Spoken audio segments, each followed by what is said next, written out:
माणिकराव कोकाटेंना हायकोर्टाकडून काहीसा दिलासा। कोकाटेंना 1 लाखांच्या जात मुचलक्यावर जामीन मंजूर। सदनिका लाटल्या प्रकरणी तुर्तास जेलमध्ये जावं लागणार नाही। तर कोकाटेंच्या शिक्षेला हायकोर्टाकडून स्थगिती नाहीच। कोर्टाच्या निर्णयानंतर कोकाटेंच्या आमदारकीचा निर्णय विधानसभा अध्यक्षांनी घ्यावा, हायकोर्टाचे निर्देश।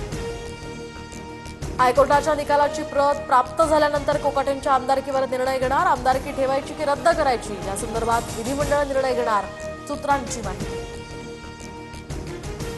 तर लीलावतीमधील डॉक्टरांकडून माणिकराव कोकाटेंना बायपास सर्जरीचा सल्ला। 4 ब्लॉकेजेस असल्याची डॉक्टरांची माहिती। छातीत दुखत असल्यामुळे कोकाटेंवर आयसीयूमध्ये उपचार सुरू। राज्यातील आणखी एका मंत्र्याचा राजीनामा होण्याच्या मार्गावर, पण मुख्यमंत्री पांघरूण घालतायत। उपमुख्यमंत्री शिंदेंवर निशाणा साधत उद्धव ठाकरेंचा दावा। सातारा ड्रग्ज प्रकरणामध्ये मुख्यमंत्री फडणवीसांकडून एकनाथ शिंदेंची पाठराखण। शिंदेंसह कुटुंबियांचा ड्रग्ज प्रकरणाशी संबंध नाही, दिशाभूल करून संबंध जोडण्याचा प्रयत्न झाला, फडणवीसांनी आरोप फेटाळले। सातारा ड्रग्ज प्रकरणी ठाकरेंच्या खासदारांचं अमित शहांना पत्र। छापा टाकलेल्या जागेजवळच एकनाथ शिंदेंच्या भावाचं रिसॉर्ट, तर तिथून ड्रग्ज फॅक्टरीमध्ये जेवण जायचं, आरोप करत शिंदेंच्या राजीनाम्याची पत्रातनं मागणी।